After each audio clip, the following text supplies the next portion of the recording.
Hello there, my crypto bitcoin sisters. Ron, before, hey, Ron, how you doing? Before we got turned on, Ron kept telling me to move my camera somewhere or another to cut my room off. he, he said, God, that room dirtier than hell. And I said, yeah, I'm going to have to put some flags up. And he says, is that easier than clean it? And Rod said, yes, it is. Oh, man. Hey, I'm a bad. Well, hire a part-time maid. They're got to be pretty cheap.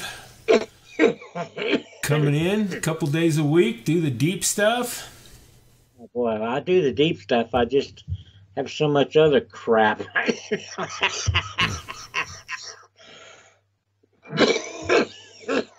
Sorry. Ron, Dad gets me laughing right before each one of these takes, and I start my coughing thing. Oh, boy. Right. I'll keep it clean. Folks, we've been following Litecoin a little bit and how LitePay, the company that was going to take Litecoin and put it on a charge card worldwide, kind of ran into some difficulties with charge card companies not accepting them, and they just felt they couldn't progress any further, and they stopped shop. They closed up. Well, anyway, there's a Mr. Wang, and he is the owner of this exchange here. This Coinit. I want to say Coin Utah, because UT is the abbreviation for Utah.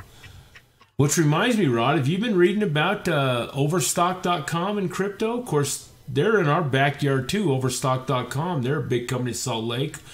We've been to their headquarters and met with their big shots on crypto, and they're really big into it. What's that now? Are they still really big into it? They're in a little bit of hot water right now. The SEC is talking to the owner about some of the things. It's not that they've been doing anything illegal, but evidently they've done a few things that haven't been totally in line with the regulations. So I guess that would be illegal. So anyway, I guess there's some stuff going on there. But in defense of what's the name of that company again? Overstock.com. Overstock.com. But you don't know what those dead-gum guys are doing. Anything you do is illegal, either Uncle Sam or any kind of government agency. Shoot. Yeah, it seems like no matter what you do, you're infracting on some law, huh? That's true. They're just trying to get money. Yeah, and then that's right. They fine them big time and think that's going to square it away. But anyway, my point on that was the UT reminded me of that. But this exchange is owned by a Mr. Wang. And there was a tweet that came out this morning that Mr. Wang acquired the domain name for LTCPay.com. Wow. Now LitePay, so and there's no thing saying he's going to resurrect it or any of that, but maybe he's kind of seeing the future too and saying, I'm going to grab hold of this while I can. Went through and read some of these comments, and kind of interesting, people what they've said about it, but we just thought it was interesting, folks. Hey, something else too, man. Don't he look young? He looks like he's 16 years old or something. Or 15. A lot of those Asians look really young for some reason, Rod. Man, either I'm getting old. Oh, now catch this. Yeah, that could be it too. Right under his picture, folks. Let me use my technical ability here and zoom up a little bit.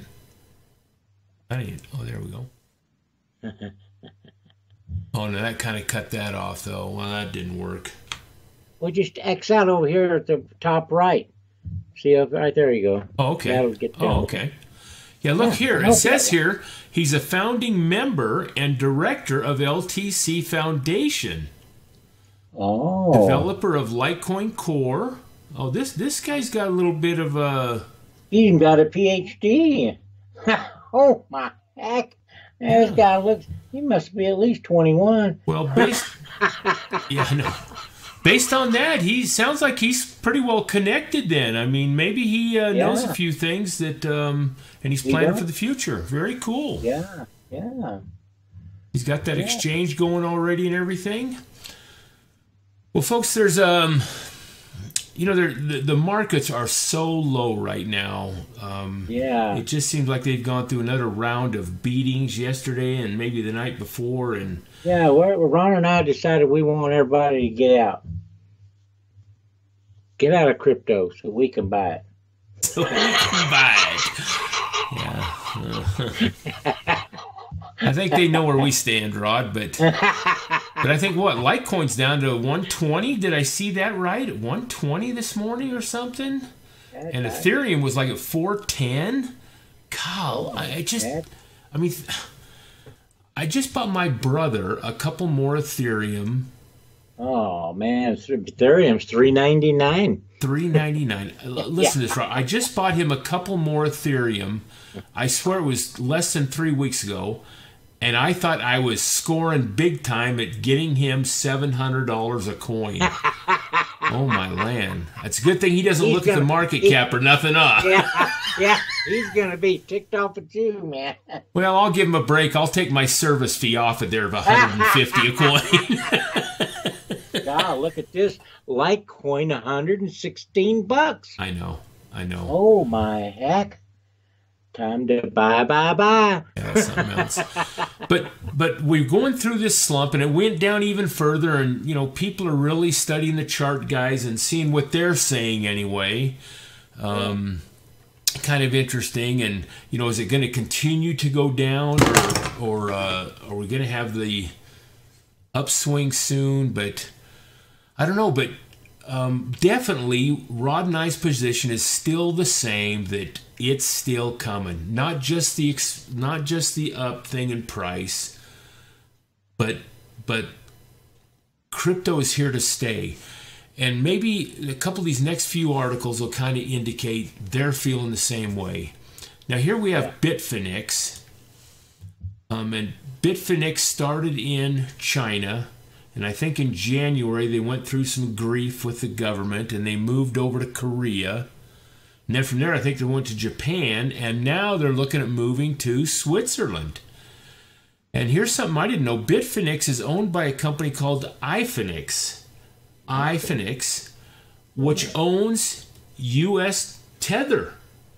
Oh. Which is, they're on Polynex and several exchanges. And interesting enough, Tether's going through a little grief right now too. I think they going through. What's that? Grief they going through. I wish you wouldn't have asked me that. I just seen some headlines the last few days about it, but it didn't interest me enough to stop and read. So I don't know what's going on with Tether, but no, they've also something, and maybe you folks can tell us in the comments. I'm sure there's people out there that know. But this Bitfinex moving to Switzerland, I mean, Rod, think about that. When you move a company from country to country, I mean, what all is involved with that? You got to take some of your lead personnel with you, which means they've got to find houses. You've got to sell the houses they're in now. There's transportation costs for furniture and moving, and it's a relocation deal. I mean, even though a lot of these companies work kind of on the internet, but they've got to have some kind of office full of computers and staff. No, you figure they got to pay pay the country that they're moving into something to get set up as a business in there. Business licenses and all, and unless they're getting premiums to come, some countries do that. Yeah. But this Bitfinex said they were also checking out London, but their number one pick right now is Switzerland. Yeah. So they are going to be making a move. It don't matter where, somewhere. Yeah, and you wonder why, because Japan seems to be so crypto friendly. Yeah. I mean, if that's where they are now, unless taxes alone or something is off, going to offset all that. Yeah. Wait, now I'm thinking, okay, here's what it said. Switzerland has emerged as the home of several initial coin offerings, ICOs, where the town of Zug, Z-U-G, has unofficially become Crypto Valley. Oh, look at there. The move Kind of could like be Malta, huh? Yeah, Malta's very friendly towards it too. That's where Binance went to. Yeah. The move could be a win-win for both Bitfinex and Switzerland. Bitfinex could help Switzerland attract more blockchain technology businesses, while the support of Swiss banks could shine some light on Tether. Ooh. So there's got to be something going on there. But again, the point Rod and I wanted to make was you don't move a whole company if you think crypto's on its way out. If you don't think that, these companies that are in this, they know what's coming. And the same goes for this next article. And Rod and I did a video on this a couple of months ago. Not on this, but on this exchange, Huobi. Huobi, Chinese exchange, sued to launch in the U.S. Oh, wow, looky there. Now, it was earlier last year that Huobi opened an office in San Francisco. And that's another thing I find interesting, Rod. Why do all these companies seem to locate in San Fran? I don't know. I mean, I'm a Bay Area person. I was raised 30 minutes from San Francisco, my whole childhood and my teen years and all that. And, of course, it's changed drastically since I've been there. But, you got Ripple there and you got Coinbase. And Coinbase will be a natural competitor of Huobi, especially where Coinbase just made the announcement that looked maybe for some of those ECR20 Ethereum tokens to arrive. But now you got Huobi, and Huobi's saying that they're going to center this exchange. It won't be like the one they have. I should look for that and make sure I'm not confusing these articles. The company moved. Okay, I'm sorry. So I am wrong. It's Huobi that moved from South Korea to Japan, initially from China, and their new American hub, new office in San Francisco. And I just said that it was Bitfinex that went from Korea, so I'm wrong on that, folks. But it's interesting that they're all headed kind of towards San Francisco. And like I said, Huobi will be a huge competitor of Coinbase. But Huobi said that they're going to send this exchange won't be like the one that they have over in Japan right now. See, I'm still getting things confused. They're not moving from Japan. They're opening another exchange in the U.S. in San Francisco. So they will still have the one in Japan.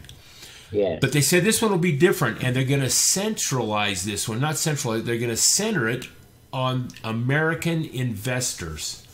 Oh. So what pairs they're going to have and what they're going to offer is yet to be determined. So they want the whalers too, huh? Yeah. I mean, Huobi, big outfit already. They haven't been out there that long. I lost my train of thought. Well, I was just going to say that just goes to show here's another plus for crypto. Why would they be moving the United States looking for big investors if in crypto if it's going down? There's got to be something. That's right, exactly, Rod. There's got to be some advantageous thing, and it says here that they've already soon be operating in the U.S. According to their latest announcements, the company already registered with the Financial Crimes Enforcement Network in the U.S. Oh. However, there are some legal hurdles on the way launching in this market, says the CEO. And he went on and made a quote about that. The exchange plans on complying with the U.S. Securities and Exchange Commission. Okay. So they're going to get all registered and everything up front and correct. So they're putting a lot of megabucks into this. Well, and we should have known it was coming. If they opened offices in San Fran back early part of last year, I mean, why would they do that unless they're fishing around for expansion? That's right. Probably could have put 2 and 2 together on that one. Yeah. And got 8, huh? Got 8, that's right. And then we just did a video a couple days ago on ABRA, that cell phone app that's supposed to be absolutely marvelous. And I think they've had a few glitches already from what I've seen on some headlines. But the CEO of ABRA, again, reinforcing that cryptos aren't going anywhere. They claim that there's going to be plenty of money on the sidelines as they're going to come into crypto this year, and all hell will break loose when it does. And man, you think we'd be getting down to those price points that they'd be coming in now. I know. At 116 Litecoin and stuff. Wow. So that was kind of positive too. He says here, he talks to hedge fund, people that run hedge funds, high net worth individuals, even commodity speculators. Wow. They look at the volatility in the crypto markets and they see it as a huge opportunity. Wow. Nonetheless, reports adopting a conspicuously bullish tone. They're thinking it's bullish, not bearish at all. Once that happens, here's his quote, all hell will break loose. Once the floodgates, and that's our term, he must have got that from us, Rod. They had to. Once the floodgates are opened, they're opened. Yep.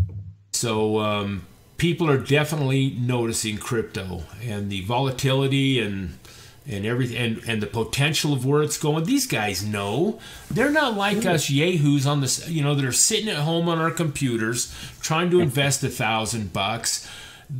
These guys are the big rollers. They're in it for keeps.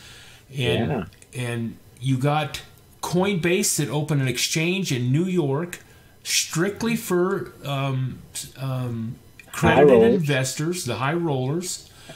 You had that other exchange prior to Coinbase that's also for strictly accredited investors. Matter of fact, it was